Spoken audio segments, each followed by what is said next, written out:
안녕하십니까. 오늘 진행을 맡은 임학순입니다. 현재 그 한국지역문화정책원 소장을 맡고 있고요. 오늘 저희가 하는 세미나는 그 코로나19 이후 지역문화예술이라는 이슈로 진행하고 있는데, 저희가 일부에서는 그 위기의 현장, 지역문화에 대해서 다각도 살펴봤고요. 오늘 두 번째 이 시간에는 코로나19 위기 대응 문화정책에 대해서 살펴보려고 합니다.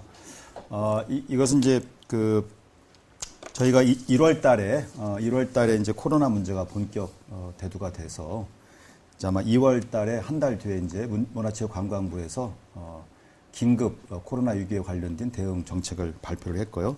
또 3월 달에는 이제 한국문화관광연구원 이런 데서 이제 연구도 진행을 하고 있고, 3월, 4월 이렇게 또 지역 문화재단이라든가 지역 현장에서도 다양한 대응책들이 나오고 있습니다.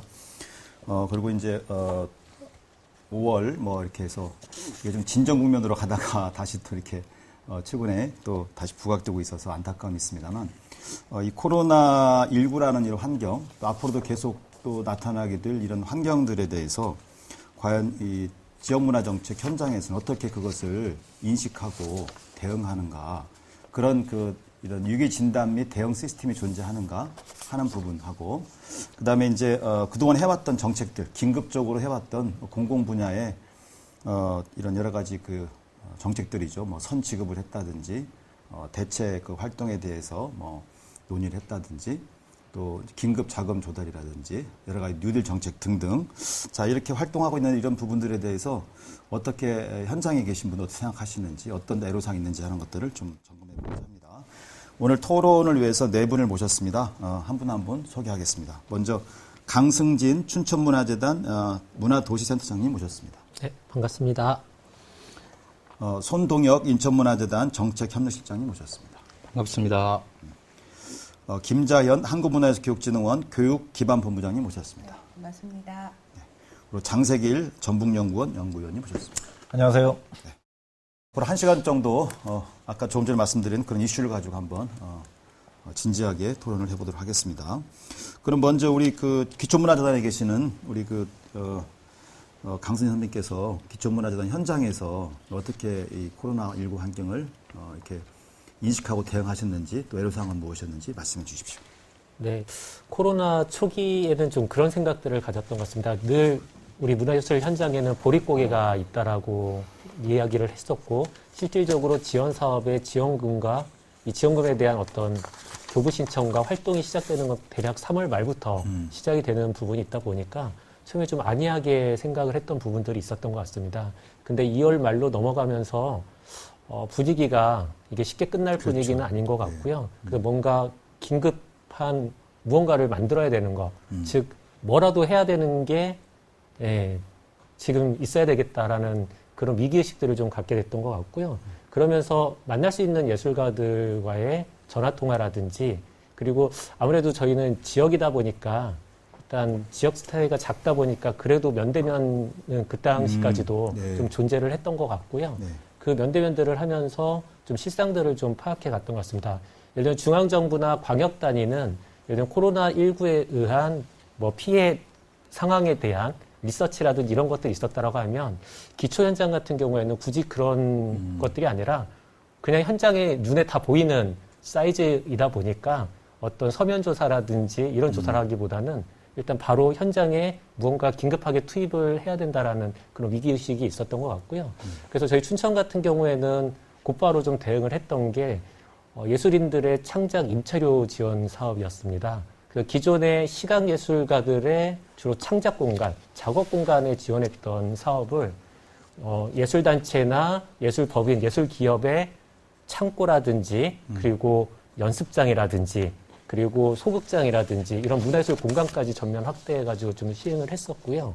그리고 전면적으로 또 예를 들면 개인이라든지 청년 활동가들이 기본적으로 좀 지원의 사각지대에 있었던 부분도 있습니다. 이 부분은 문화예술 지원 사업 같은 경우에는 어느 정도 활동이 안정돼 있거나 중장년들을 대상으로 하는 그 수혜 규모가 크다라고 하면 그 밑에 상대적으로 그 지원 사업 구조에서 좀 가장 하층에 있는 문화활동가라든지 청년 예술가들에 대한 부분은 지원금이 갈 수 있는 루트들이 없었기 때문에 저희들 같은 경우는 방구석 땡땡땡 활동가 지원 사업이라는 네네. 이름으로 네. 청년 예술가들과 그리고 활동가 영역, 기획자 영역에 있었던 부분들을 좀 지원을 했고요. 그리고 문화예술 현장에 또 돌아가면 그 이면에서는 디자인이라든지 홍보, 인쇄물 뭐 이런 것들이 또 같이 돌아가는 생태계가 있습니다. 근데 그런 생태계들조차도 멈춰 서 있었기 때문에 저희는 도시 디자이너 지원 사업이라는 이름으로 네. 또 지역에 있는 그 디자인 하시는 분들이라든지 시각 예술가들까지 좀 전폭적으로 큰 돈은 아니지만 작은 돈이라도 좀 돌아갈 수 있도록 활동에 대한 지원 사업들을 했었고요. 그리고 예술가들을 중심으로 릴레이 포럼이라는 것들을 진행을 했습니다. 릴레이 포럼은 일단 면대면 접촉이 불가능한 상태에서 안전한 거리두기, 슬기로운 거리두기의 지침을 좀 준용을 해가지고 2m 간격으로 앉는 방식으로 네. 7명씩 릴레이하는 방식으로 했고요. 이 부분은 저희가 처음 스타트하는 7명만 선정을 하고 그 다음 오시는 예술가 분들은 앞에서 이야기하셨던 분이 다음 주자를 불러내는 형식으로 네. 진행을 했습니다. 그래서 코로나19 현재 이후 우리는 어떻게 대응하고 어떻게 현장을 지켜갈 것인가에 대한 주제를 가지고 예술가들과 그 논의들을 이어가는 작업들을 했었고요. 그리고 이 부분이 한 예술가가 저희들한테 그런 이야기를 했습니다. 지금은 어떤 지원과 활동 전보다도 당장 10만 원, 20만 원이라도 현금이 예술가들에게 직접 갈 수 있는 구조들을 빨리 만들어줘야 된다라는 이야기들을 했었습니다.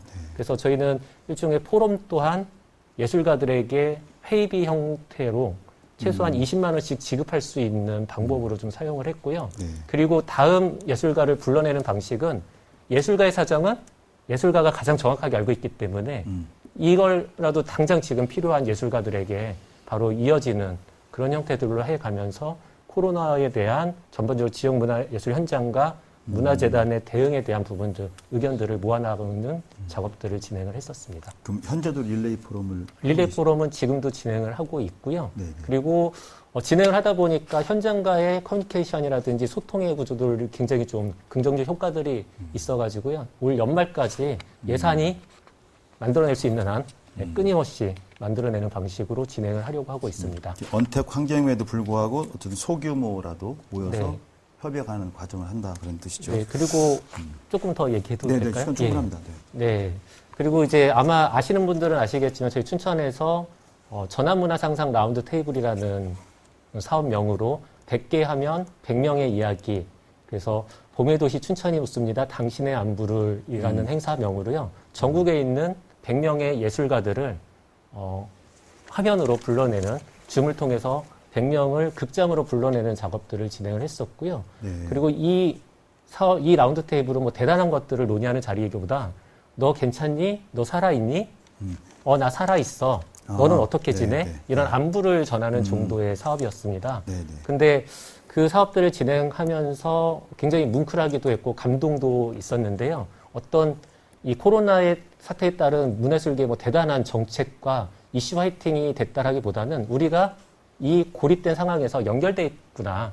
그 작은 네. 연대감만으로도 굉장히 행복했던 시간이었던 것 같고요. 그리고 이후에 많은 예술가 분들께서 그 순간에 그 화면으로 만났던 100명의 예술가들의 따뜻한 안부로 인해서 자기가 이 코로나 사태에 있어서 어떤 전환점이 됐다라는 평을 많이 해주고 계십니다.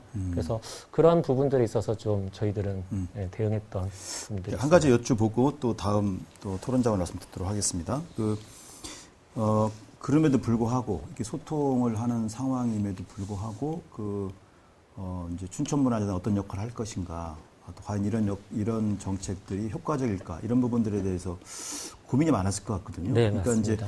이제 예로사항 부분, 의사결정을 하는 데 있어서 예로사항이 어떤 것들을 좀 네. 크게 느끼셨는지. 보통 제가 알기로 이제 문화재단의 의사결정 방식이 굉장히 힘든 구조를 안고 있습니다. 근데 저희 춘천문화재단 같은 경우에는 이번 코로나 사태를 맞이하면서 의사결정을 그 어느 때보다 굉장히 빠르고 유연하게 할 수 있었던 부분이 있었고요. 앞서 말씀드린 사업들이 당초에 목적 사업이나 사업으로 세팅이 되어 있던 사업이 아님에도 불구하고 기존의 사업을 빠르게 전환해서 이 사업으로 좀 풀어냈던 경험들이 있고요. 그리고 더 적극적으로 진행을 하고자 했으나 문제가 됐던 부분이 하나 있었습니다. 뭐냐면 우리가 누구를 지원할 것인가에 대한 그 물음 앞에서 네네. 전문예술인인가 생활예술인인가 네. 전업예술인인가 부업예술인인가 이런 질문들이 나오기 시작을 했고요. 그리고 그 정확한 DB 자체가 없다라는 현실에 봉착을 했습니다. 물론 기존에 지원 사업을 받은 수혜자 분들은 있긴 하지만 실제로 지원 사업의 구조 안에 들어와 있지 않은 예술가 분들이 더 많이 있거든요. 근데 이분들을 빠르게 찾아내고 빠르게 어떤 것들을 지원해야 되는지에 대한 일종의 작동할 데이터 통계 자체가 없던 어려움이 있었습니다. 네. 물론 이런 이야기들을 했을 때 예술인복지재단에 예술인 활동 증명을 한 예술인들의 DB에 대한 얘기를 자연스럽게 나오게 되는데요. 일단 그 DB 자체가 지역과는 공유가 되지 않고 있습니다. 네. 그러다 보니까 대략 저희 춘천 같은 경우에 한 300명 정도가 예술인 활동 증명을 했다라고 하는데 저희가 피부적으로 느끼는 거는 대략 500에서 한 600명 정도 규모가 되지 않을까라고 판단을 하고 있었고요. 전문 예술인 기준으로. 그리고 생활 예술인까지 그 포션을 넓힌다라고 했을 때는 대략 한 1,500명 정도 될 거라고 보는데 그들에 대한 어떤 신뢰할 수 있는 DB 자체가 없다 보니까 예, 어떤 사업에 어떻게 지원할 것인가에 대한 부분에 있어서 굉장히 어려움이 있었던 것 같습니다. 네, 고맙습니다. 또 광역문화재단 같은 경우는 또 뭐 지원 사업도 많이 실행을 하고 또 광역 단위의 더 복잡한 그 상황이었을 것 같은데 어떤 식으로 코로나 그 위기에 대해 진단하시고 대응 그 체계를 갖춰 나갔는지 그런 경험들을 좀 말씀해 주시면 고맙겠습니다. 뭐 우선 앞에 말씀하신 부분하고 비슷한 측면이 있는데요. 사실 코로나19가 이렇게 오랫동안 지속될지 이런 거를 초기에는 이렇게 체감하지 못했던 측면은 분명히 있었던 것 같습니다. 전체적으로.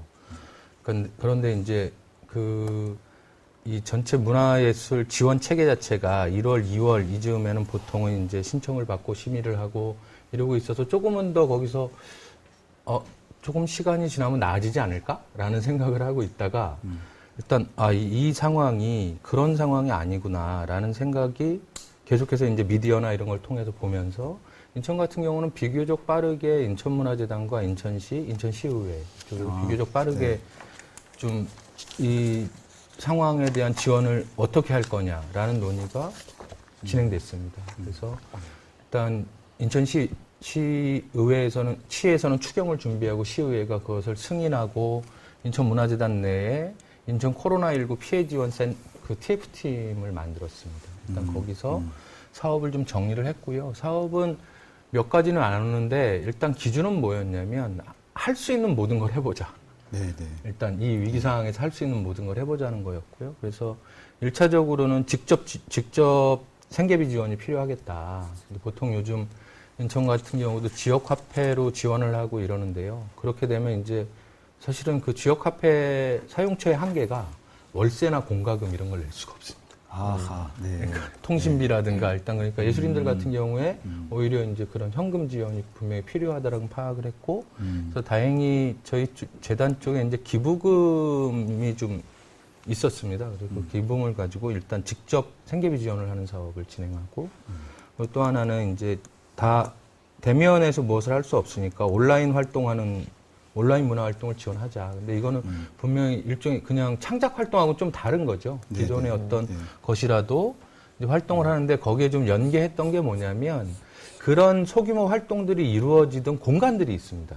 그러니까 공공공간 이외에 민간 공간에 뭐 예를 들어 그 음악 공연을 하는 작은 뭐 바라든가 이런 곳들이 있거든요. 지속적으로 해온. 그럼 공간과 연계하고 그래서 공간 지원료를 좀 줄 수 있도록 그래서 그런 공간들이 같이 좀 같이 갈 수 있는 이런 식의 설계를 통해서 온라인 문화활동 지원을 지금 진행하고 있고요. 그리고 그런 공간, 사무실, 연습실 이런 곳의 방역과 관련된 부분들 지원을 하고 있고 연습실에 대한 임대료 지원, 창작 공간에 대한 임대료 지원 이런 사업들을 준비하고 있고 그 외에도 그 프로젝트 펀딩을 할 수 있는 플랫폼들에서 펀딩을 했을 경우에 40%를 펀딩하면 60%를 매칭해주는 사업들을 지금 준비를 하고 있습니다. 네네. 그리고 지금 말씀하신 게 크라우드 펀딩? 예, 크라우드 펀딩 플랫폼에서 하면 40% 4대6 비율로 지금 지원을 하는 것을 준비하고 있고요. 그리고 또 하나는 이제 이런 상황들이 조금 더 지속될 것이다라는 고민들을 하고 있는 거죠. 그래서 그건 좀 더 뒤에서 앞으로 갖춰가야 할 시스템 이런 부분에서 조금 더 이야기를 드릴 수 있을 것 같고요. 그런데 이런 준비들을 하면서 아무래도 이제 고민은 이런 거죠. 첫째는 이제 모든 공간이 폐쇄되어지고 그리고 사회적으로 이제 물리적 거리두기가 아주 강력하게 시행되면서 오히려 이전에는 예술인들하고 간담회도 하고 뭐 여러 가지로 할 수 있었던 이런 오프라인 소통 자체가 어려워지고 하니까 약간 이렇게 진짜 어둠 속에서 코끼리 만지기 하듯이 그동안에 사실은 경험에 기대거나 몇몇 분들의 이야기 정도로 기댈 수밖에 없는 상황들이 많이 벌어지게 된 거죠. 그래서 이런 계획들을 수립하는 데 있어서 충분한 소통들이 이루어지기에는 좀 어려운 환경들이었다라는 것이 사실은 가장 좀 부담이었고요. 이런 일들을 하면서. 그리고 또 하나는 전체적으로 이게 불확실성이 높아지니까 현장에서는 이제 불안감이 극도로 높아져 있던 상황이어서 아주 예민한 상황인 거죠. 네. 전체적으로. 네. 그러다 보니 이제 이 서로 이제 이런 지원 사업을 해가면서도 그런 관계들을 유지해가는 데 있어서 아무래도 감정적으로 더 많이 흔들리고 하는 일들이 좀 벌어지는 측면들이 분명히 있는 것 같습니다. 그 과정에서 아까 춘천문화재단 같으면 어떤 뭐 릴레이 포럼 등을 통해서라도 그 현장 예술가분들하고 소통하는 이런 것들을 했다고 되어 있잖아요. 예. 어떻습니까? 광역 단위에서는 이런 소통의 문제를 어떤 식으로 풀어나가셨는지. 그리고 아까 말씀하신 게 보면 여러 이제 평상시 안 만났던 사람들끼리도 만나서 뭔가 이 방안을 모색하는 뭐 공간에 대한 협업뿐만 아니라 혹시 이런 과정에서 혹시 애로사항은 없으셨는지. 그게 실제로 정부 차원의 특별 복무 지침에 의하면 저희 같은 경우에 이사회도 못 열어서 열 수가 없어서 서면 결의를 했거든요. 그러니까 실제로 대면하기는 굉장히 어려운 상황이었던 거죠. 네네. 대면에서 무엇인가를 하기에는. 그러니까 가급적이면 서면으로 진행하고 하더라도 정말 소규모로 모셔서 거리를 두고 이야기를 나눠야 되니까 많은 분들하고 소통하기는 굉장히 어려운 환경 안에 있는 거고요. 그렇다고 해서 아직까지는 이렇게 예술 현장도 그렇고 온라인으로 뭔가 이렇게 토론을 하고 대화를 나누는 데는 굉장히 낯설은 상태에 분명히 있는 것 같고 또 그걸 길게 나누는 데 있어서는 더욱 그런 것 같습니다. 그래서 이런 부분들은 앞으로 좀 그런 부분에 익숙해지거나 이런 소통의 채널들을 좀 다양하게 만드는 것에 대해서 적응해가는 기간들이 좀 필요할 거라고 생각하고 있습니다. 한 가지만 더 여쭙겠는데요.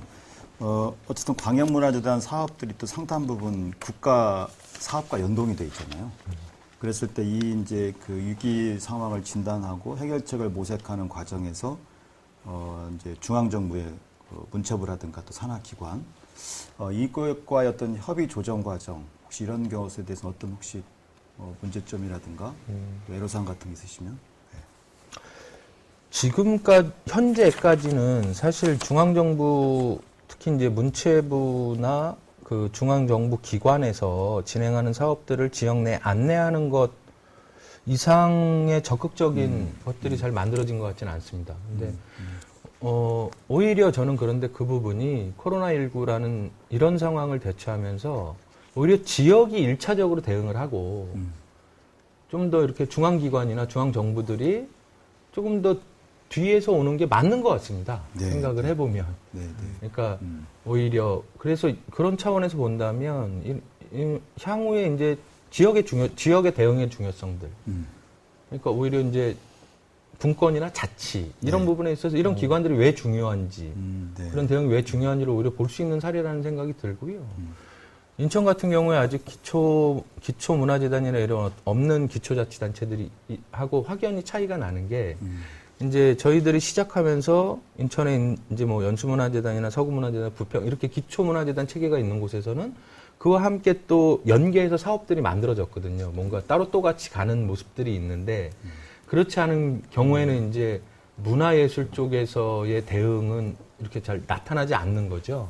그래서 저는 오히려 앞으로 중앙정부 또는 중앙기관들이 어떻게 해나갈 것이냐 이 부분이 더 중요하고 필요한 시점 아닌가 싶고요. 왜냐하면 일단 지역은 1차적으로 대응을 했으니까 이걸 좀 더 지속됐을 때 이것을 계속 유지시켜 갈 수 있는 방안들을 뭘 찾을 거냐. 이 부분에 좀 집중적으로 논의가 필요하다고 생각합니다. 네.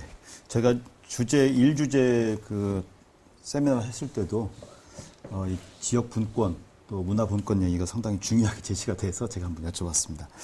그 한국문화예술교육진흥원 같은 경우도 이 문화예술 교육 분야가 사람들이 모여서 일단 어떤 활동이 이루어지는 현장이잖아요. 예술가 분들하고 또 예술 강사분들하고 지역 주민이 만나는 현장인데 그런 것이 원천적으로 봉쇄됐을 때 나름대로 또 똑같이 그 상황을 유기 진단을 하고 뭔가 대응 방안을 모색해갖고 또 그 과정에서 뭔가 애로사항이 많았을 것 같거든요. 그 얘기를 좀 들려주시죠. 네.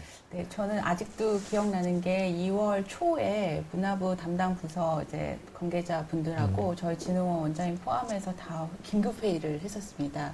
그때 제 앞에 놓인 회의 자료가 기재부의, 행안부의, 문체부의, 중앙관리, 방역관리본부의 각종 지침들이었어요. 그래서 그 당시에 회의 아젠다는 이런 지침들을 반영해서 문화예술 교육을 실행하는 지역의 센터나 현장에 어떤 지침을 내보낼 것인지 를 마련하는 회의였습니다.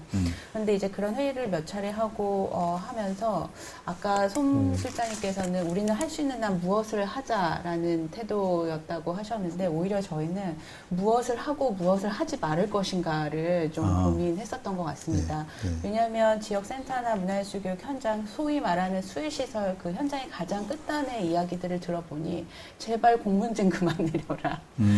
뭐 별로 차별화되지도 않는 비스무리한 얘기들을 보고서 또 그것을 이행했니 안 했니가 중요한 게 아니다라는 이제 의견들도 있어서 오히려 저희는 그 중앙 차원에서 어떤 역할을 할 것이고 그 문화예술 교육에 특화된 어떤 대응의 지침들, 대응의 그 방식들을 어떻게 설정할 것인지로 좀 머리를 모았던 것 같고요. 그래서 이미 다른 문화예술 분야 기관이나 재단에서 많이 이루어지는 것처럼 뭐 올해 사업 예산들을 좀 유연하게 활용하실 수 있는 부분, 또 특히 저희 같은 경우에는 본격적으로 3월부터 교육 현장이 실행되는 사업들이 있고, 또 일부는 사전 협의를 통해서 실제 연간 교육 과정을 어떻게 설계할지 예술 교육을 실행하시는 분들과 그 수시설 담당자가 협의하는 게 3월 중에 이루어지는 그 타이밍이었습니다. 그래서 이 각각 중앙3으로 되어 있는 것에 대해서 어떤 입장들을 가질 것인가 해서 대면으로 협의를 하게 한다거나, 또 이제 학교 연간 그 올해 하시려고 계획되었던 계약되어 있는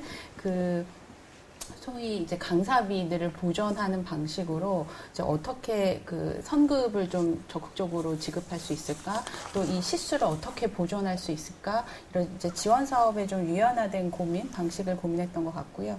그리고 이제 학교 같은 경우에는 그 당시만 해도 3월 말이면은 이제 계약을 한다 이런 입장이 있었기 때문에, 혹은 온라인 계약 이슈가 있어서 원격으로 문화예술 교육을 어떻게 실행할 수 있을지에 대한 부분, 그리고 예술 강사분들이 온라인 콘텐츠를 제작한 경험이 많지 않기 때문에 그분들에게 제작할 수 있는 어떤 가이드를 만들어 보자라든지 이제 그런 노력이 있었고요. 그리고 저희도 자체적으로 긴급 지원 사업으로 어디서든 문화예술 교육이라는 그 문화예술 교육 현장 활동가들이 온라인 기반의 문화예술 교육 콘텐츠를 개발하실 수 있는 제안서를 공모했는데요.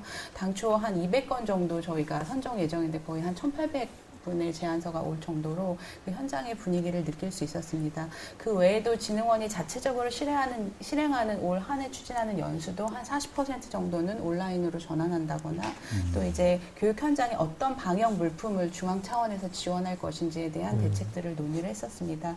그리고 5월 초에 이제 생활 속 거리두기로 바뀌면서 이제 그에 따른 또 새로운 버전의 지침들을 또 고민을 했었는데요.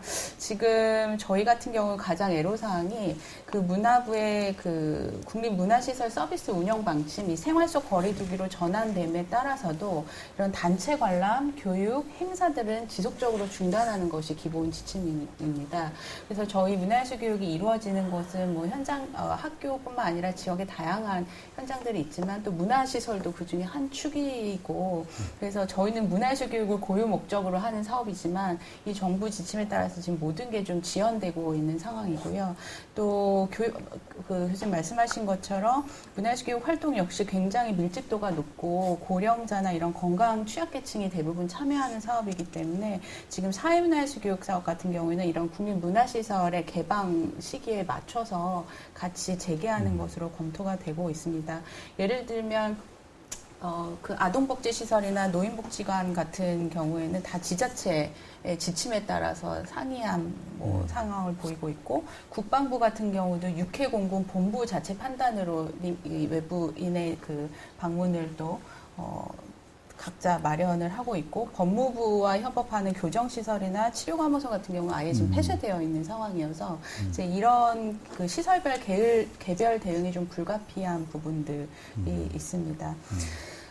그래서 이제 장기화에 대비해서 저희가 또 고민하는 것은 크게 두 가지 트랙으로 나눌 수 있을 것 같은데, 일단은 문화예술교육 단체나 문화예술교육을 실행하는 분들에 대한 어떤 경제적 어려움을 어떻게 좀 완화할 수 있을 것인가, 그리고 두 번째는 어쨌건 그 교육에 참여하는 분들의 학습권을 어떻게 계속 보장할 수 있을 것인가. 특히 그 첫 번째 관련해서는 다른 기관과 마찬가지로 뭐 강사비의 선지급, 또 지금 교육 활동 대신에 이제 기획 연구에 조금 같이 고민해 주실 수 있는 부분, 그리고 문화부는 지금 그 6월 이후에도 이 교육이 재개되기 어려울 경우에는 올 한 해의 그 지원 사업금을 그냥 다 기획 연구 활동비로 활용할 수 있는 전면 전환도 함께 검토를 하고 있습니다. 그리고 만약에 시설과 그 대상과 또 이 교육을 실행하시는 분들 사이에 협의가 된다면 과거의 면대면 방식이 아니라 이제 다양한 비대면 방식의 문화예술 교육으로도 올해 사업을 문화예술교육 프로그램을 진행하실 수 있는 방침도 고려 중에 있습니다. 그리고 학습권 보장 차원에서는 저희가 이게 예전에 한번 다른 전문가분들도 말씀하셨는데, 포스트 코로나, 비대면, 온라인, 디지털 이렇게 단선적으로 인식이 흘러가는 것에 대한 경계. 그 사실은 이제 비대면이라고 했을 때 과거의 그런 오프라인 중심의 면대면 중심의 문화예술 교육에서도 모든 것이 다 가능했었던 것인가? 사실은 뭐 시각장애인이라든지 청각장애라든지 그렇죠. 네. 접근성의 문제는 항상 존재했기 때문에 오히려 이런 변화된 환경에서 문화예술 교육이 또 새로운 어떤 역할과 어떤 모습을 갖춰야 되는지에 대한 좀 전면적인 고민이 필요하겠다. 그리고 오히려 이런 기회에 문화예술 교육이 뭐 자기 주도성 혹은 자발성 이런 것들이 굉장히 핵심 요소였는데 오히려 더 극적으로 반영되고 드러날 수 있는, 그래서 단순히 과거의 면대면 문화예술 교육을 온라인으로 대체한다라는 차원이 아니라 온라인 기반의 문화예술 교육 영역에 있어서 어떤 새로운 가치, 새로운 교육 내용, 새로운 방식들을 이제는 좀 진지하게 고민해야 되지 않을까. 네, 이런 것들을 함께 가져가고 있습니다. 어쩌면 코로나19 환경이 그 기존의 그 면대면 상황 속에서의 흐름과는 또 다른 또 비대면 상황까지를 이제 적극적으로 검토하게 되는 그런 계기가 된 거네요. 이제 그럼에도 불구하고 아마 문화예술 교육 같으면 부처 간의 협력 사업도 많이 하잖아요. 그럼 부처 간의 협업이나 조정도 굉장히 중요했을 것 같고, 위기를 대응하는 과정에서 또 이제 그 아까 지침을 많이 만든다 하더라도 지역 현장에서 그게 통용되지 않으면 또 안 되잖아요. 그럼 이제 지역 현장과의 소통도 굉장히 중요했을 것 같은데, 혹시 이런 것과 관련돼서 애로사항이라든가 뭐 이런 직면한 사항들 혹시 있으신지? 애로사항이라고 말씀드릴 수 있는지 모르는데, 저희가 그런 지침을 어떤 뭐 예를 들면 아동복지시설에 내보낸다 한들 아동복지시설이 따라야 하는 지침은 해당 지자체의 지침입니다.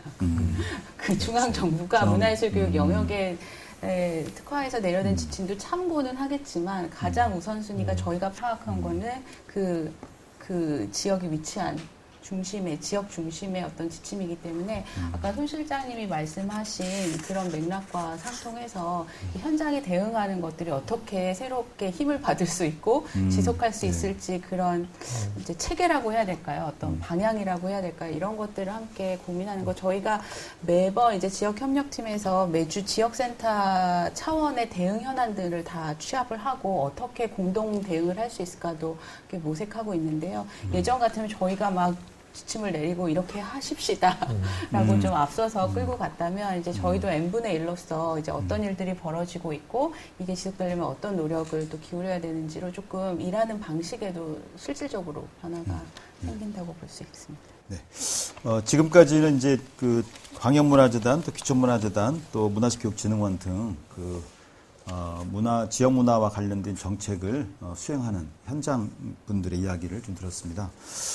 이제 종합적으로 한번 우리 그 정세일 박사님께서 과연 이 공공 부분의 이 위기 대응 과정, 체계, 그리고 실제로 진행됐던 여러 가지 전략들의 효과성 등등 이런 부분을 조금 종합적으로 말씀해 주시면 고맙겠습니다. 네. 앞에서 다 열심히 하고 있다고 얘기했는데 저보고 마지막에 종합평가를 하라고 해서 상당히 조심스러운데요. 제가 이번에 그 코로나 사태를 보면서 이 기초재단, 광역재단, 그 다음에 문화예술 기관의 이 놀라운 그 업무 역량, 그 신속한 사업 추진에 정말 대단히 그 감탄을 했습니다. 사실은, 이래서 어떤 기관이 필요하구나 느낄 정도였는데요. 전국의 모든 재단들이 동시다발적으로 사실은 사업을 추진했고, 예술기관들도 나름의 그 지원 사업을 자체적으로 만들어서 확산을 했거든요. 저는 이게 굉장히 큰, 도움을 받았을 거다. 그거는 먼저, 그 부분은 말씀을 드릴 수 있을 것 같고요. 이제 몇 가지 이제 좀 아쉬운 점을 좀 말씀을 드리면, 아까 강승 팀장님께서도 말씀하신 것처럼, 예술인을 구호를 하는데 그 대상이 사실은 좀 불분명합니다. 그러니까 예를 들면 예술인을 지원하는 거냐 아니면 프로젝트를 기획하는 이른바 기획자 매개 인력들은 어떻게 되냐 그러면 또 다른 경우는 생활문화 예술인으로서 활동을 하는 사람들은 포함이 되는가 이런 불분명한 대상 때문에 사업 추진이 어려운 점이 있었던 것 같습니다. 예를 들면 문화관광연구원에서 조사한 이 코로나 사태로 피해를 보게 되는 예술인을 한번 추정을 했어요. 그 예술인 실태조사 모집단 기준으로 보면 뭐 1인 사업체나 기간제, 파트타임, 일용직을 보면 대체로 고용 취약 예술인 규모가 한 7만 9천 명 정도. 그다음에 프리 예술인 규모는 한 12만 명 정도로 됩니다. 그리고 예술활동 증명 기준으로 보니까 고용 취약 예술인 규모가 한 3만 1,787명으로 이렇게 추정이 돼요. 근데 이거는 이제 중앙 단위에서 추정된 숫자죠. 근데 이제 여기 계시는 기초 광역재단에서 실제로 지원을 하고 싶은데 이 숫자 중에서 우리 지역에 누가 몇 명이 있는지에 대한 정보 공개가 안 됩니다. 현재 이제 정보공개법에 의해서 그렇기 때문에. 근데 이게 이제 법적인 문제인 것 같아요. 이게 직접 구호를 하고 싶을 때 그 대상을 명확하게 선정을 해서 재정을 지원하든 어떤 구호품을 지원을 해야 하는데 이거를 파악할 수 있는 게 없기 때문에 막연하게 뭔가 그 지원 사업을 혜택을 주는 형태, 간접적 지원밖에 되지 못하고 있다는 겁니다. 그래서 결국에는 문화예술인에 대한 명확한 대상자를 평소에 파악해서 이걸 지속적으로 관리할 수 있는 이런 법적인 체계가 좀 만들어질 필요가 있는 것 같고요. 두 번째는 재정의 문제인 것 같습니다. 네. 정부는 법을 바꿔서 재정 추정형에서 바로 재난지원금을 줍니다. 지자체도 마찬가지로 추경을 세워서 줄 수가 있어요. 근데 광역재단, 기초재단, 예술기관들은 할 수가 없습니다. 예를 들어서 전라북도에도 지역문화진흥기금이 만들어져 있어요. 재단으로 이양이 됐습니다. 여기서 발생하는 1년 이자 수익이 한 3억 2천만 원인데 이 돈이 매번 기금 적립으로만 쓰여요. 그러면 예를 들어서 이런 사태가 발생했을 때 이 재단에 가지고 있는 기금을 사실은 긴급재난기금으로 쓸 수 있어야 하는데 이거에 대한 명확한 규정이 없어요. 지침도 없고 규정도 없고 조례도 없습니다. 그러니까 돈은 있으나 실제로 필요할 때 돈을 쓸 수 없는 이런 제도를 바꿔줄 필요가 있다. 그러니까 돈이 필요한데 만들 돈이 없고 결국에는 지자체에다가 이거 만들어주세요라고 추경을 세우고 그 절차가 이미 몇 달이 지나고 그 사이에 예술인은 피해는 커질 수밖에 없다는 거죠. 그래서 이 재정의 문제, 특히 기금을 활용하는 문제는 제도화될 필요가 있는 것 같고요. 세 번째는 이 체계와 관련돼 있는데 굉장히 열심히 각 재단이나 기관에서 하고 있는데 제가 보면 약간 좀 따로 노는 듯한 느낌이 있어요. 네. 정부의 지침은 명확합니다. 중앙에서 지자체로 지자체에서 확산해서 방역 지침과 생활 거리 지침 등이 나옵니다. 그런데 이제 각각 기관별로 독자적인 사업들을 만들고 지침을 만들어요. 재단도 마찬가지로 각자 좀 했던 느낌이 있습니다. 이거를 계기로 이후에 발생하는 재해재난에 대한 대비해서 사실은 재단의 통일된 체계, 그리고 이 문체부 산하의 기관들의 통일된 체계, 기타 지자체의 어떤 문화 관련 시설 단체들의 통일된 체계가 만들어져서 이런 사태가 발생했을 때 동일한 지침이 내려가서 동일한 피해 대책이 이루어졌으면 좋겠다라는 게 하나가 있고요. 그 다음에 또 하나는, 저는 이제 문화예술이 다른 분야와 다른 어떤 지원 대책은 예술가라는 것이 단순히 피해자가 아니라 어떤 그 재해재난의 기록자로서 또는 재해재난의 피해를 받은 국민의 심리를 치유하는 지원자로서의 기능도 있다라는 생각이 듭니다. 실제로 재난이 발생했을 때 그 역할은 쉽지 않은데 그 이후에, 즉 재난이 발생한 이후에 일상을 회복하는 과정에서 정부 법에서는 심리 지원에 의한 절차나 체계 지원 사업이 있습니다. 예술의 활동이 이 부분과 관련이 있다고 봐요. 근데 저희는 이런 어떤 심리 지원하는 사회적 가치, 예술의 사회적 가치를 실현하는 것에는 아직 구체적인 대책이 안 만들어져 있는 것 같고요. 그다음에 기록자로도 마찬가지입니다. 재해재난이 발생한 현재 상황에서 고분분투하는 국민에 대한 어떤 그 예술적 기록 또는 어려웠던 이 국가적 환난의 시기에 대한 기록들에 대해서 사실은 공공 프로젝트를 통해서 예술인이 얼마든지 참여해서 지금 현재 하고 있어야 하지 않을까, 이 부분에 대한 게 있고요. 마지막으로는 다른 분야에서는 사실 그 분야의 관계자들에 대한 구호나 이런 대책이 민간 대 민간으로 이루어진 게 좀 많이 있습니다. 예를 들어서 농수산물 같은 경우는 민간이 구매해주는 형태가 많이 있거든요. 근데 이 문화예술에서는 사실은 민간 대 민간의 역할이 우리가 좀 부족하지 않나, 지극히는 공적 중심이었지 않나 생각을 듭니다. 그나마 가능했던 게 뭐 온라인상에서의 작품 구매 정도이지 않나 싶은데요. 하나의 예로 그 김선아라는 다큐멘터리 PD가 진행한 그 오아시스 딜리버리 프로젝트라는 게 있더라고요. 이분이 이제 가난한 집안은 가난한 집의 사정을 안다고 본인이 가지고 있는 전 재산 50만 원을 놓고 페이스북에다가 내가 10만 원씩 주겠다 신청해라 해서 지원을 했더라고요. 근데 이게 이제 사회적으로 확산이 되는 계기가 됐다는 거죠. 저는 이건 이제 예술인이 가지고 있는 또 힘이라고 봅니다. 그래서 저희가 공적 지원은 분명히 필요합니다만 이게 일상이 회복되기 위한 차원에서는 민간에서 민간을 서로 상호 지원하고 뭔가 같이 교류하는 이런 방안들도 좀 고민할 필요가 있지 않을까 생각이 듭니다. 네. 이제 바로 연관되는 질문이 이제 지금 이제 이 코로나19 상황이 만약 일상화가 되고 또 뉴멀 현상으로서 앞으로 이제 지속된다는 가정을 한다면 그럼 우리는 어떤 식으로 이제 이번 코로나19 상황에서 경험했던 것들을 어떤 식으로 우리가 한번 참고해서 앞으로 다음 단계 뭔가 위기 진단 또 위기 대응 체계를 갖춰야 되잖아요. 그런 부분에 대해서 지금 박사님께서 여러 가지 아까 이제 나왔던 것 중에서는 데이터 관련된 문제라든가 또 재정의 문제 또 긴급 재난 기금 같은 것을 문화 쪽에서 어떻게 활용할 것인가 또 예술가의 어떤 본질적인 기능과 역할 이런 부분들을 이제 좀 말씀해 주셨거든요. 계속 이 부분을 이어서 바로 두 번째 이슈 넘어가도록 하겠습니다.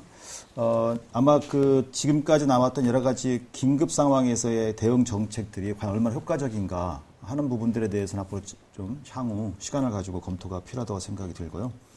그리고 이제 또 현장과의 소통, 아까 또 중앙정부와 지방 간의 또 소통, 또 지역 안에서도 관련되는 기관들과 소통, 이런 소통 체계가, 소통과 협업체가 굉장히 중요할 것 같은데, 이것도 하나의 과제로 있을 수 있을 것 같은데, 이런 부분들을 좀 포함해서 앞으로 이게 다음 단계, 이제 위기 긴급 상황을 넘었다고 우리가 좀 생각을 하고 좀 일상화된 상황 속에서 위기를 어떻게 관리해 나갈 거냐, 준비할 거냐 하는 부분을 장석일 박사님 의견과 좀 확장해서 계속 이어나가면 좀 더 논의가 풍부해질 것 생각이 듭니다.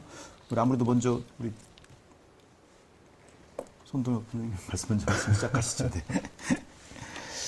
일단 앞부분에서 저희가 위기 대응을 위해서 할 수 있는 것들을 최선을 다해서 해보자라고 하고 이러저러한 프로그램들을 설계하고 그것을 실행하고 있는 건 사실이나 어쨌든 현장 관점에서 보면 대단히 부족하고 저희들도 잘 준비되어서 이것을 했다라고 하기는 어려운 상황인 거죠, 지금은.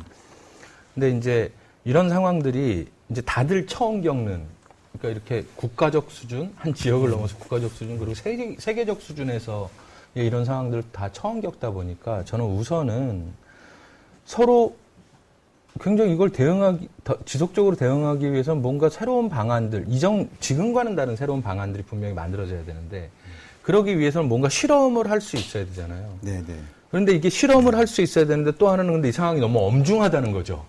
그러니까 여기서 고민 지점이 있는 거죠. 그러니까 유연한 체계를 갖고 가야 되는데 이게 실험을 해야 되는데 이것의 결과가 만약에 상황은 너무 엄중하고 그러다 보니까 실험을 하기 위해선 유연성이나 시행착오라든가 이런 것들이 조금은 더 서로 허용되어지고 하는 것들이 필요한데 상황의 엄중함으로부터 이게 끼치는 영향이 아주 부정적으로 나타났을 때 또 서로에게 아주 어려운 상황을 만들 수 있기 때문에 그러니까 이 부분이 사실은 굉장히 가장 어려운 측면인 것 같습니다. 그러니까 뭔가를 하고자 하는 쪽에서는 그게 위축되거나 하는 부분들이 분명하게 있고요. 그것을 또 함께 하고자 하는 현장 예술인들 입장에서도 당장 너무나 어려운 상황에 처해 있는데 지금 대체 무엇을 하고 있냐라는 이제 직접적인 제기가 가능해지는 영역이죠. 그럼에도 불구하고 저는 어쨌든지 지금과는 다른 무엇인가를 해야 된다라고 했을 때 그 방향은 첫 번째는 저는 상호 유연성인 것 같습니다. 그러니까 서로를 이런 상황을 함께 해결해 나갈 파트너로 보고 상호 유연성을 어떻게 발휘할 수 있을 거냐 최대한. 그래서 지금까지는 또 오히려 지원을 하고 뭐 주로 이제 재단이 지원 기관 이렇게 되어 있는데 이 부분에 대해서는 저는 이번 계기를 통해서 이 지원이라는 게 대체 계속 이제 어디선간 주고 뭐 환경을 만들어주고 이런 게 아니라 오히려 더 협력 관계에 가까운 방식으로 전환되어야 한다라고 생각을 합니다. 그러니까 이 지원이란 표현 그 자체를 뭐 어떻게 바꾸자의 문제를 떠나서 그러니까 서로 이게 협력 관계를 통해서 어떠한 영역의 일을 함께 해나가든 또 이런 상황에서는 특히나 이런 위기 상황들을 함께 해결해 나가는 파트너십을 어떻게 마련할 거냐. 그러니까 조금 더 핵심적인 문제인 것 같고 그건 저는 상호 문제로 봐야 한다라고 생각을 하고요. 그리고 또 하나 이제 재단 입장에서는 저희가 얼마 전에 이제 이사회를 하면서 정관을 개정했는데요. 상징적으로 말씀을 드리면 그 전에 저희 정관의 사업의 범위에 보면 굉장히 중요하게 예술인 창작 지원이라는 게 있었습니다. 근데 이것을 예술인 창작 지원 및 예술인 복리 증진에 관한 업무로 확장했습니다. 그리고 실제로 그러면 그동안은 창작 지원 역할로 오히려 집중되어 있던 것을 바로 그래서 인천 예술인 지원센터라는 개념으로 인천에서 활동하는 예술인을 포괄적이고 종합적으로 지원하자라는 개념으로 좀 확장하고자 하고 있습니다. 그러니까 이런 속에서 뭐 예술인 복지 영역이든 또는 생애주기별이든 전반적이고 좀 포괄적으로 그 사업 범위를 바꾸고 전환해야 된다라고 생각을 하고 있습니다. 향후에. 어찌 보면은 지원 프로그램 중심에서 지금 말씀하신 것처럼 예술가의 어떤 복지, 또 활동의 장을 만들어주는 것, 또 데이터베이스라든가 여러 가지 기반 구조 등 이렇게 좀 입체적인 어떤 지원 체계로 전환이 필요한. 그렇죠. 하나는 이제 첫 번째는 저는 서로 파트너십을 가지는 것으로 인식을 전환하는 것. 그리고 상호 인식을 전환하는 것. 그런 속에서 문화재단들은 오히려 그 프로그램 지원에서 예술인 그 자체, 존재 자체를 지원하기 위한 것으로 사업 영역들을 확장해 가는 것이 필요하다라는 생각이 들고요. 그 속에서 뭐 예술인 노동권 문제라든가 여러 가지로 더 이야기할 수 있는 부분들이 많아지게 되겠죠.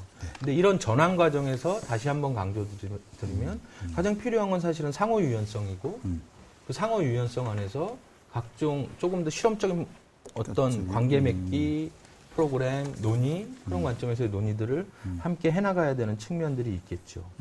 아까 장석일 박사님 말씀하신 긴급 문화예술 분야에 긴급 재난 기금 같은 거, 이것을 좀 평상시에도 그걸 좀 준비를 해서 이런 위기 상황이 왔을 때 그런 걸 좀 활용할 수 있는 그런 장치를 갖추도록 하는 게 어떠냐.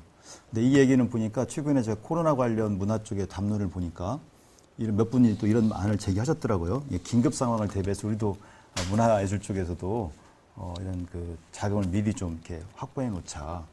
혹시 이거 의견은 어떻게 생각하시는지? 저는 뭐 그런 부분들도 우리가 지금 함께 논의해 갈 수 있는 하나의 방안이라는 생각에는 동의하고요. 그런데 저는 한편으로는 또 오히려 예술인들이 이 어떤 사회의 흐름 속에, 사회가 지금 코로나19는 전체 사회의 전환을 요구하고 있다고 생각하거든요.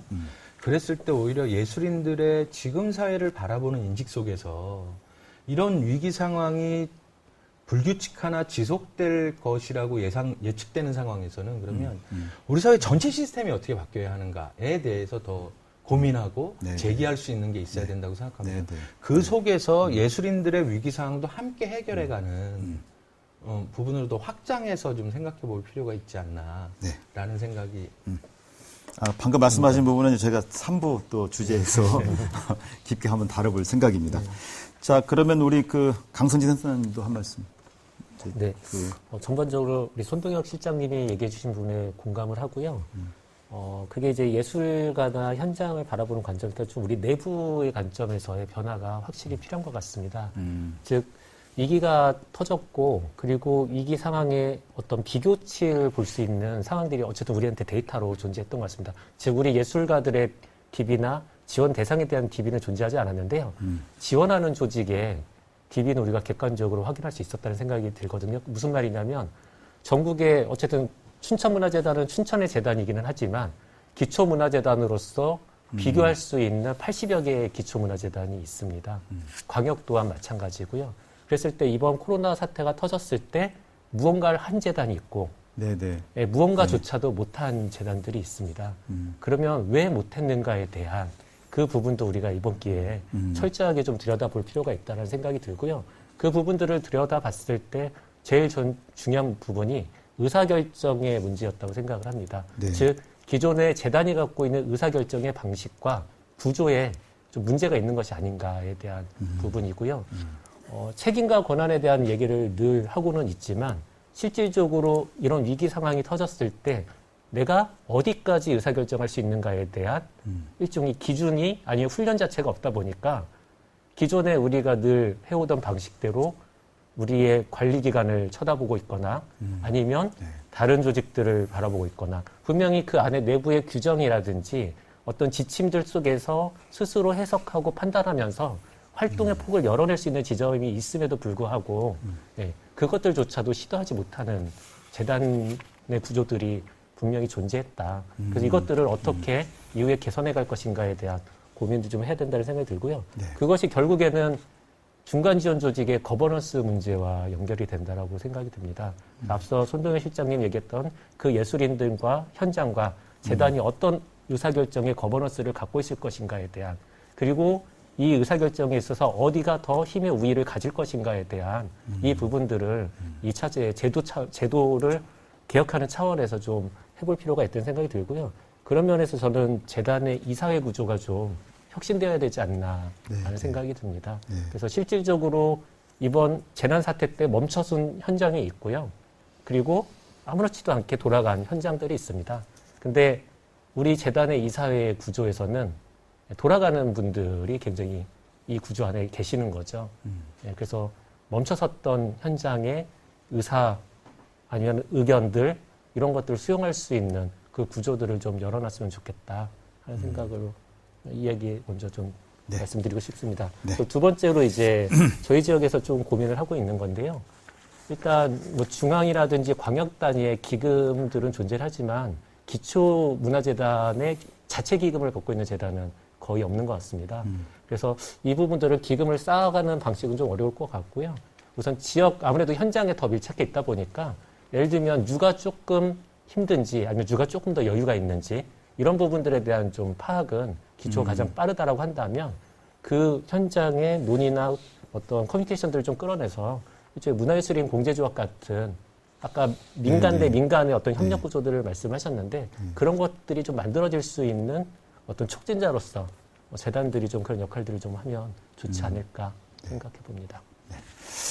그 문화예술교육진흥원 같은 경우에도 이번 그 코로나19 상황을 이제 진행하시면서 이제 만약에 다 앞으로 또 이런 상황이 온다면 어떤 책을 갖고 와야 될 것인가 그런 고민하셨을 것 같은데 말씀을 좀 해주십시오. 네, 저희도 뭐 매일 대책회의들을 하면서 이 상황이 다음번에도 유사한 상황에 대비할 수 있도록 뭐 코로나19 백서를 만들어야 된다 이제 이런 논의들도 있습니다만 한축으로는 이런 경험을 우리가 함께 겪었기 때문에 다음번에 이런 위기가 와도 우리는 얼마든지 예측할 수 있고 잘 해낼 수 있을 거야.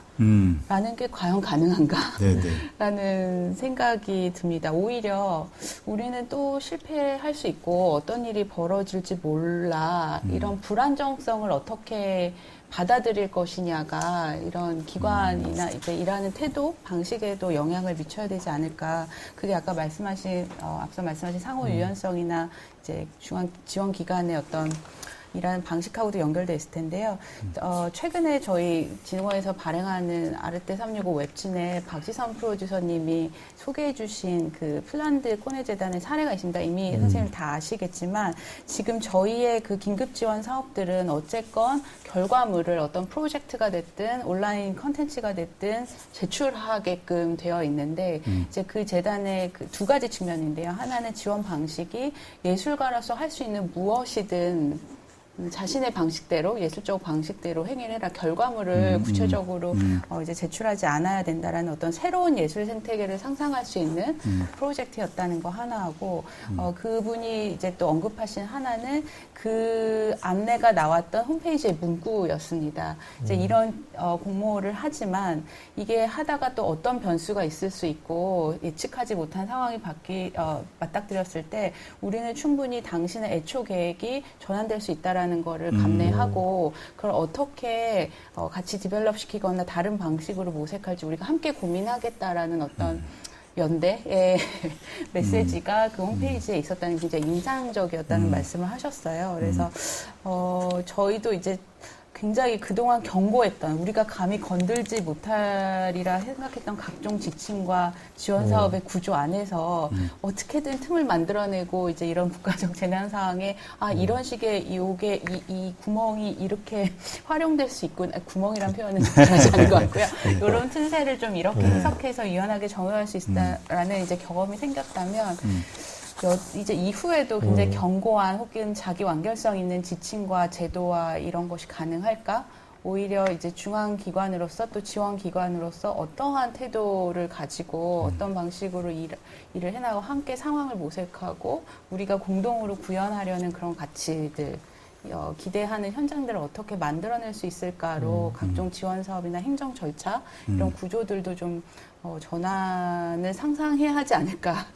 상상에만 머무르지 않을 수 있는 방법은 제가 구체적으로 이제 고민을 해봐야겠지만 이제 그런 생각이 들었습니다. 말씀하신 아까 손도영 선생님 말씀하셨던 그 유연성, 그죠? 연구라든가 실험 뭐 이런 부분이라 이슈가 있을 수 있을 것 같고.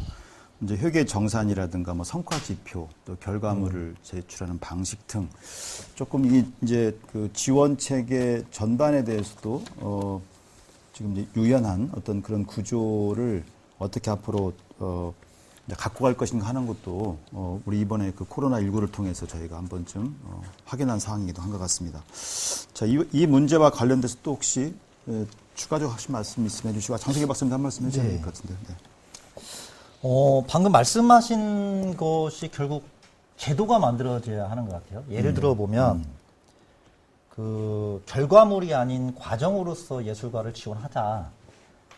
저도 이번에 지역문화진흥계획을 연구하면서 그걸 제도를 만들고 싶었어요.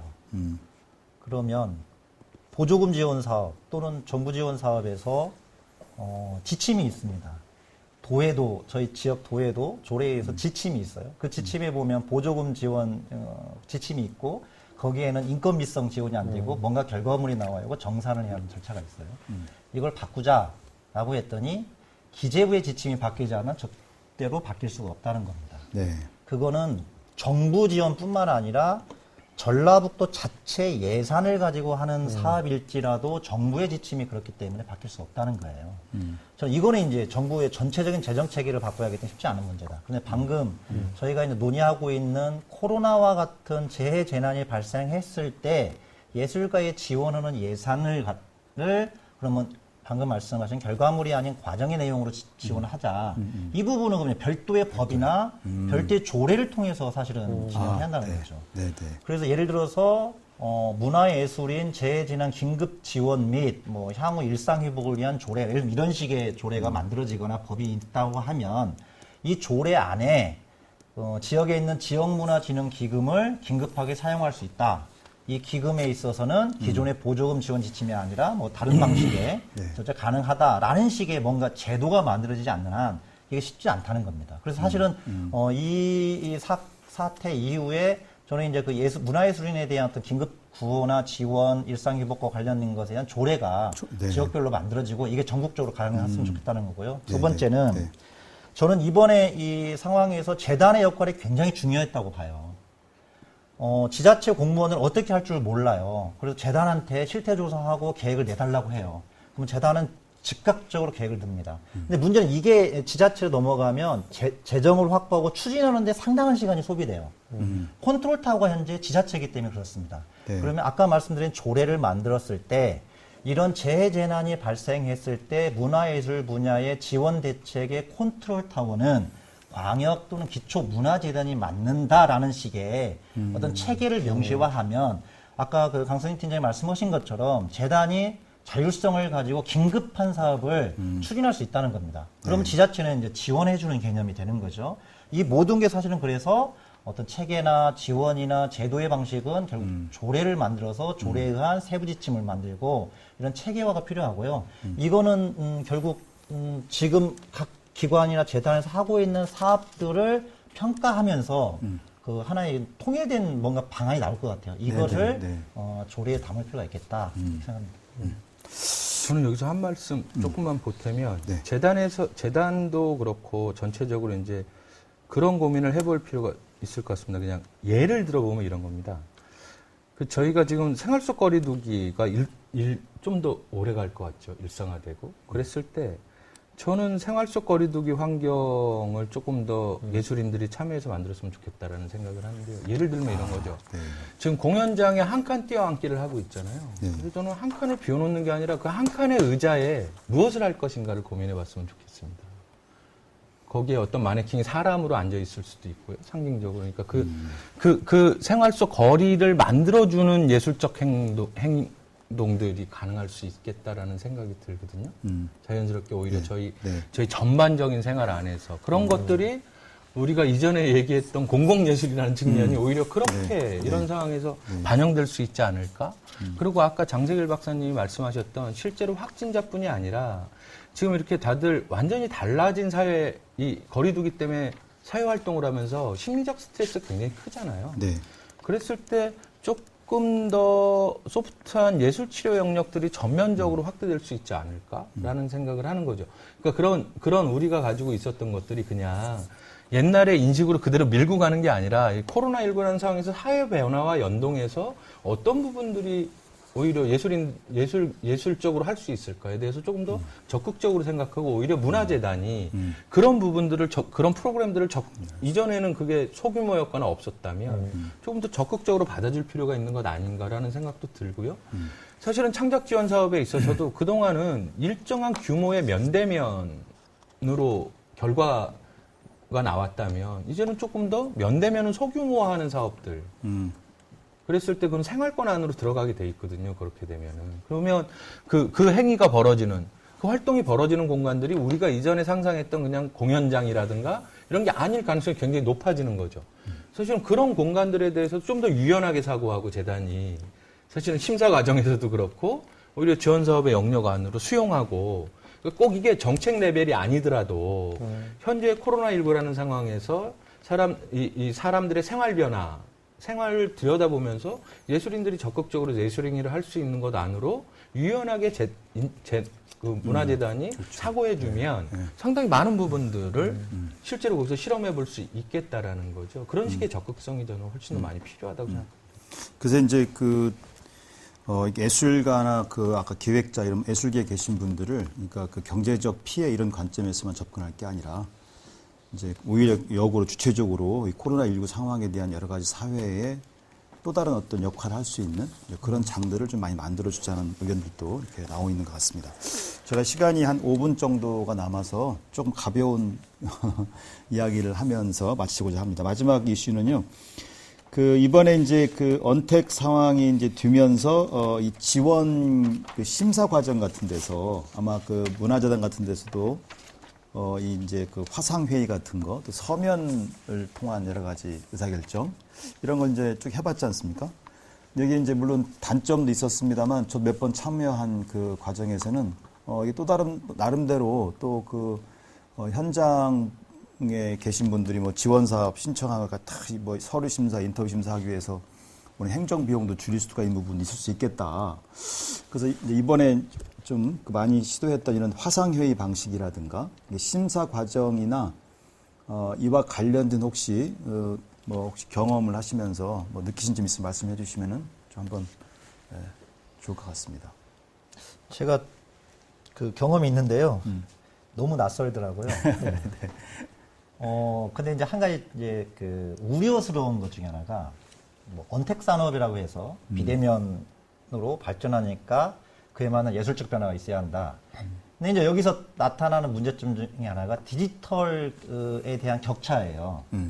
그러니까 디지털 디바이드라고 해서 디지털 기술 정보를 취득하고 활용하는 격차가 발생하더라고요.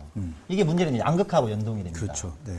2019년 조사한 바에 의하면 60대 이상 디지털 기기 활용 능력이 우리나라 국민인데요. 필요한 앱을 설치하고, 앱 하나를 설치하고 이용하는 것이 불가능한 비율이 70.8%에 달합니다. 이게 또 저소득층하고 일반 국민하고 격차도 한 15% 이상 차이가 나요.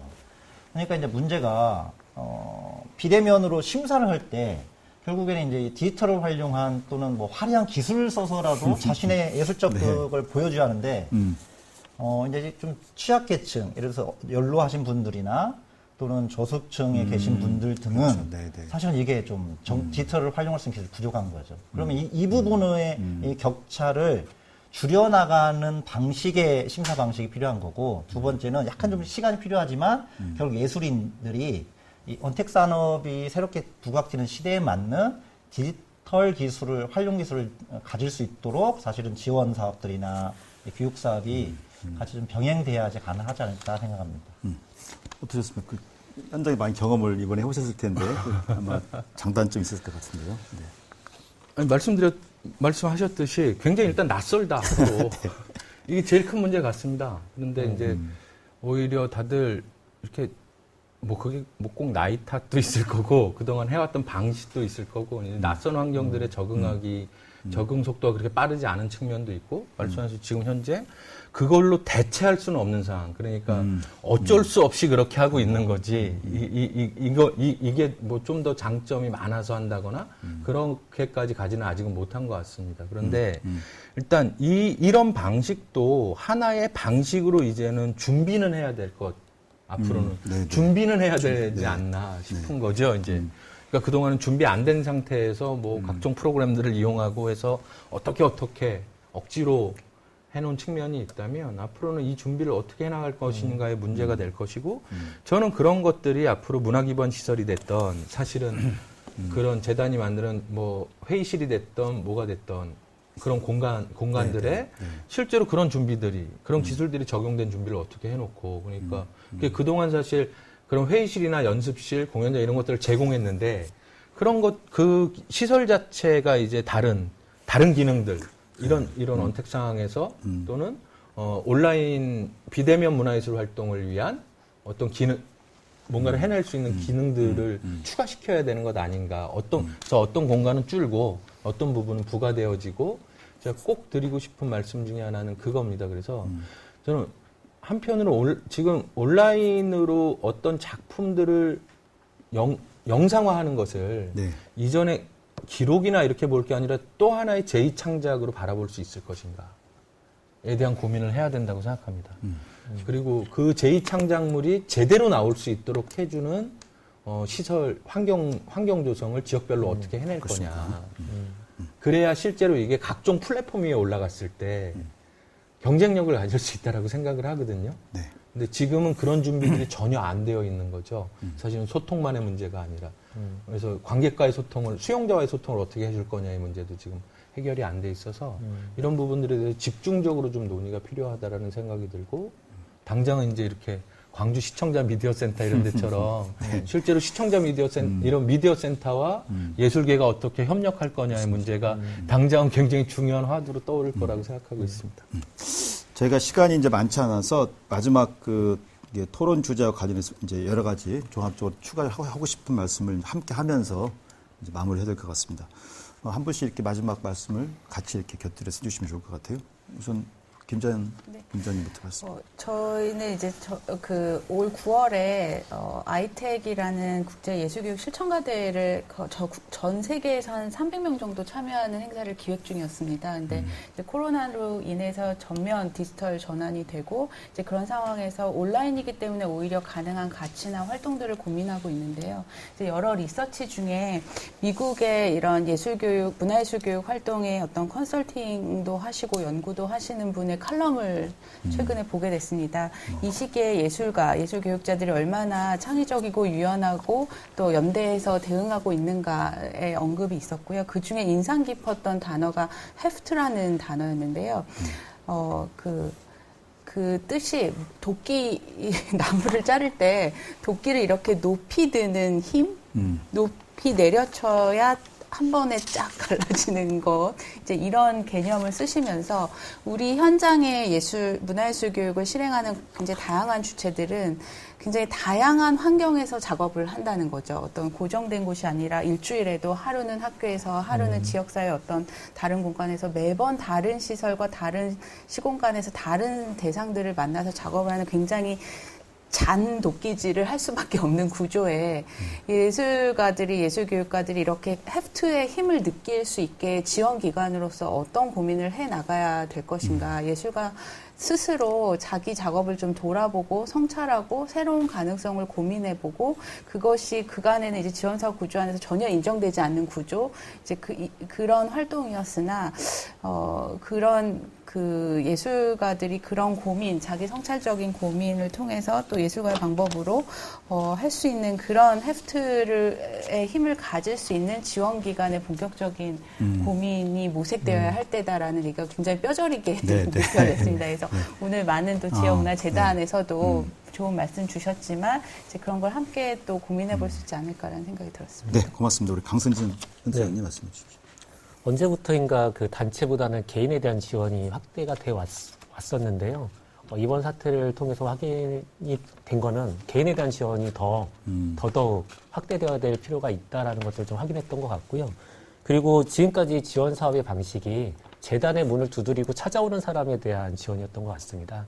그런데 이제는 정말 우리 재단하고의 기본적인 관계는 없지만 현장 구석구석에서 자기의 몫을 다하고 있는 예술가들을 거꾸로 우리가 찾아가서 그들의 활동에 필요한 지원들을 해야 할 때로 좀 전환이 필요한 시점이라는 생각이 들고요. 더불어서 예술가와 시민이 만나는 접점 자체가 물리적으로 없어지는 상황이 벌어졌고 앞으로도 지속해서 줄어들 것으로 본다라고 하면 예술가와 시민이 만날 수 있는 접점에 대한 상상력들을 우리 지역문화재단에 근무하는 종사자들이 굉장히 좀 상상력들을 가지고 생각을 해봐야 된다. 그래서 그런 부분에 대한 역량을 어떻게 또 만들어낼 것인가에 대한 고민들이 좀 필요한 시기인 것 같습니다. 네, 손동엽 본부장님 말씀. 네, 저도 이번을 계기로 예술 활동 방식의 확대 또는 전환이 어떻게 이루어질 거냐. 그리고 공공 영역의 역할에 대한 인식 전환의 계기가 확실히 됐으면 합니다. 지금 저는 오히려 위기 대응을 어떻게 할 것인가는 현재 수준에서 조금 더 나은 대응을 하기 위해서 노력하면 하는 문제라고 보고요. 하지만 이걸 계기로 이 이후를 어떻게 할 거냐에 대해 조금 더 많은 논의들이 이루어졌으면 좋겠고요. 그런 논의들을 해나가는 데 있어서 당장도 이렇게 저희가 영상을 통해서 이렇게 하듯이 저는 이런 것들을 일상적으로 할 수 있는 최소한 하나 이상의 시스템은 있어야 된다고 생각하고 그게 중앙에 있는 기관과 지역 기관이 협력하든 어떻게 하든 문화예술 관련한 방송국 시스템을 만들어야 된다고 생각합니다. 그래서 일상적으로 이것을 만들어내고 인력을 축적하고 계속 그것을 생산해내는 어떤 시스템 하나는 반드시 있어야겠다. 라는 생각이 드는 거죠. 그게 뭐 여기 오늘 교육진흥원에서도 오셨는데 교육진흥원, 예술이, 뭐 콘텐츠진흥원, 예를 들어 지역의 광역재단, 기초재단들이 협력을 하든 뭘 하든 그래서 시스템 하나는 만들어졌으면 한다는 생각이 들고요. 오히려 오늘 이 자리도 한광의원과 전지현에서 마련해 주셨는데 그 자체로도 고마우나 한 가지 더 요청을 드리면 그 코로나19의 문화예술 활동에 대한 다양한 담론들이 짧더라도 좀 많이 나와야 될 때라는 생각이 듭니다. 네. 그래서 짧은 리포트라도 최대 한 100여 분 이상의, 100여 명 이상의 어떤 리포트들을 모으고 그것들을 공유하고 다시 거기서부터 그 다음 논의들을 이어가는 이런 식의 프로젝트들을 오히려 지금 지역문화정책연구소를 중심으로 한광현과 전지현이 협력하면 빠른 시간 안에 충분히 가능하지 않을까 싶어서 또 한 번의 요청을 드립니다. 네, 고맙습니다. 우리 마지막으로 우리 장세일 박사님 네. 말씀해 주십시오. 마지막이라 참 조심스럽습니다. 그 위기가 닥치면 그 존재조차 인식하지 못했던 그 국가에 대한 고마움을 느끼는 것 같아요. 저는 지금까지 지역에 있는 문화재단이 지자체의 사업을 대행하거나 행사를 개최하는 이런 정도의 인식 또는 사업을 지원하는 기관이었다면 이번 코로나 사태를 겪으면서 지자체든 예술인이든 다 동일하게 재단이 어떤 예술인 또는 예술 활동에 대한 어떤 안전망을 지키고 있는 최전선의 기관이다라는 것에 대한 최소한의 인식은 형성됐다고 봅니다. 저는 이게 굉장히 큰 변화라고 봐요. 저는 이런 변화를 좀 잘 활용해서 이 고생해서 했던 사업들이 사장되지 않고 뭔가 제도적으로 만들어져서 이후에 재단의 그 의상이 달라지고 재단을 중심으로 이런 예술 안전망이 구축될 수 있도록 좀 다 같이 좀 힘을 모았으면 좋겠다. 이 말씀을 마지막으로 드리겠습니다. 네, 고맙습니다. 저희가 정말 1시간 정도 나름대로는 또 진지하게 한번 이 코로나19 상황에서 공공 부분의 어떤 그 대응 체계라든가 유기 진단 또 그 과정에서 있었던 여러 가지 이야기들을 나눴습니다. 좋은 말씀 해주셔서 너무 고맙다는 말씀 드리고요. 그리고 이제 저희 그 한국지역문화정책연구소에서는 아까 손동혁 본부장님 말씀하신 것처럼 지금 코로나19 특히 이후 포스트 코로나19와 관련된 좀 연구를 진행하고 있고 아마 조만간에 오늘 이제 나눴던 이야기들을 다 일단 한번 참고해서 1차 버전 자료를 내려고 합니다. 앞으로도 많은 관심 부탁드리고 또 이 코로나19 이 상황, 위기 상황이지만 또 우리한테는 또 새로운 변화에 또 계기가 될 수 있는 것이니까요. 그런 의미에서 오늘 나름대로는 의미가 있는 세미나라고 생각을 합니다. 여러분들 고생하셨습니다. 고맙습니다. 네.